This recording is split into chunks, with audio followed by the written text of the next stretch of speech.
Kai aku nui, kai aku rahi huri noa tēnā koutou katoa. Tō mai te rā Wanzak a pōpō, ka huraina e te tumu kōrero mo te ope Māori 28 e tākuta Monty Suta ki te ao Māori, te tahi o tana kohinga puka puka pūrākau hou, e pāna ki ngā riri Māori a iwi. Ka whai hoki te ara i takahia ai ki te whakakotahi ngā iwi, e runga i te karanga o tētahi kaupapa ke atu. Anei rā, a Tāroe Black me te roa ngātu. He kaupapa kua pui ake i ēnei wā o te taumaha. He pai te lockdown ki au, nā te mea kai te tui pukupuka au i tēnei wā. He paki i Maioro, me ki he novel. Mō nā pukapuka ko tuhi ake i tākuta Monty Suta mō te pakana tuatahi tuarua hoki he tauira mō tana paki Maioro taku ka wai whakapapa. Me nā reana e waru i mua iaia me nā tikana mō tēnei mea te utu. Ko te tāhu o taku pukupuku o taku kāwai whakapapa, i heke mai taku tīpuna rongo i takai. I whānau mai e ki te rapu utu mai te whānau apanui, mo te tanga o taku o tōna tipuna. E whai ana tana paki Maioro tuarua ki te taina tuatahi mai o te Pākehā me te Karaitiana ki Aotearoa, me te āhua i whakakotahi ai ana i tāua te Māori. Tēnei whare whakamamahara ki a rātau, me nā ka tiro atu koe ki roto i tērā kamupene, ko wai ngā iwi kai roto, ko Ngāti Porou, ko te whānau apanui, he tino hō rātau, i haere tahi rātau ki te whawhai ngā tiamani, i piri pono rātau ki a rātau anō. Mo te hea mana o kamupene Sia Walton Walker, he tohu te rā whakamaumahara mō nā hīkoitana o te tangata whenua.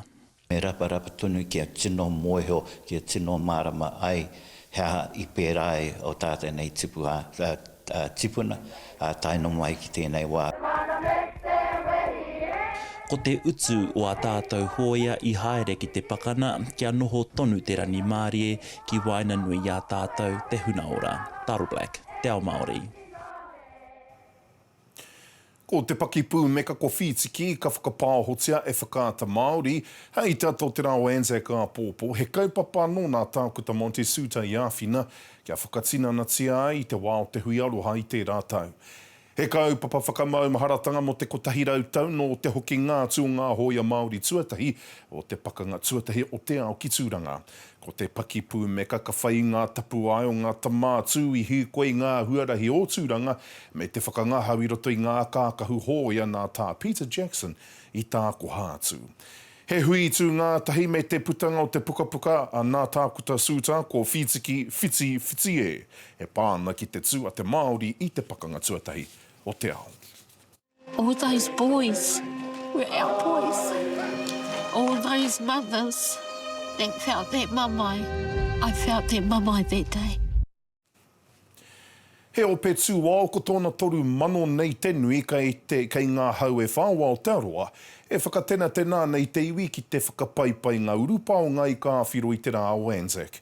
Ko te ope whakamaharatanga o Aotearoa he rōpū tū wao i whakatūria i te kohi tātea, 2010 māiwa, a e noho pū mauana rātau ki te kaupapa whakapai whakahou hoki ngā urupa e takotoa tuananga hoia.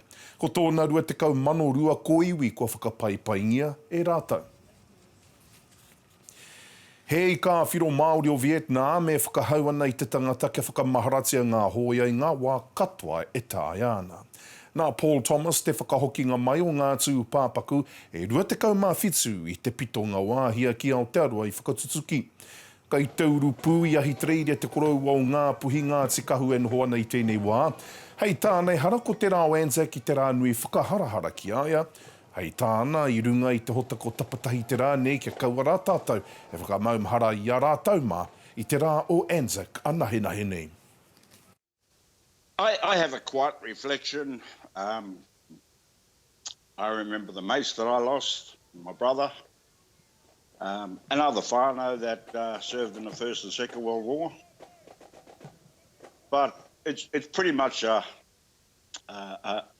special moment just for me to reflect on all those people that have helped to to put us in this world that we live in today. And, it actually gives me a lot of strength mentally, physically, when I have these reflections on a daily basis. I'm probably a lot stronger today than I was in 1970. E te wiki au tonu mai, hei muri te whakatāpoto e hārea ke nei. He tōpuni whakamātautau, kua whakatūria e te marae o tāne nui āragi. He oi, kua tō muri rā nei rātau, kai au te ruangāke. Ka ta tirohia ngā rarau ngā kōrero āiwi hou a te manatū hauora mo te whakamātautau i ngā uri Māori Pasifika hoki. No te mea kāre no ko pāngia te mate uruta rewhawhewha kia mātau. Engari, kia mātāra tonu tātou. Ahakoa kai te heke ngā taumata ngama nei atu kāwanatanga. Kia mātāra tonu tātou te iwi Māori.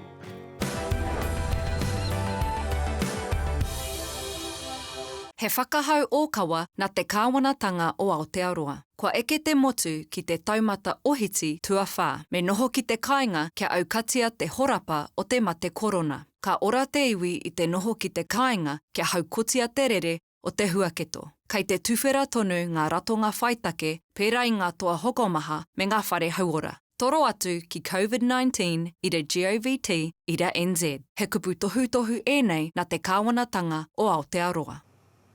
Tau mai anō ki te ao Māori. Ko te runanga āiwi o ngā puhi e whakawhetai ana mo te toru te kaumiriona pūtea tautoko a te kāwanatanga, hei tautoko i ngā mahi a ngā mana ārohe o te taitokerau me ngā rōpū o te rākau whakamarumaru, ki te koha kai ki te awhi hoki i te hunga pōkai kaha. He pūtea tāpiri atu ki tana koha i te whitu te kaumarima manotāra, me ngā manotāra anō hoki ko tā koha hia atu kia rātau. He raurau kai, he kura wai, he rauemi āra i te mano tāngata, he nui te whakapau kaha te iwi. So if we wanted to keep people at home, we had to make sure they had their basic needs. So we started from there.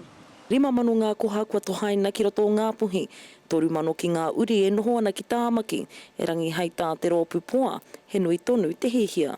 Level 2 is when we're going to try and come back to the business unusual, because it will never be normal again. Hei tā te minita whakamarumaru, hei tā pēni henare, e tika ana mo te oranga o Aotearoa ki te heke te motu ki te taumata ohiti tuatoru, a te tūrei e tū mai nei. Nā ngai Aotearoa i āwhina kia pēnei mai, nā reira ka tautoko i ērā e rawa kore ana. I think what the government have realised is that they can't do it by themselves, and that iwi sit in a good position to get into those gaps. Rua te kaumawhitu miriona tāra te tahua i pena i tērā marama, koni atu i te kotahi rau te kaumāwaru mano ngā takoha i takohatia e whānau ora.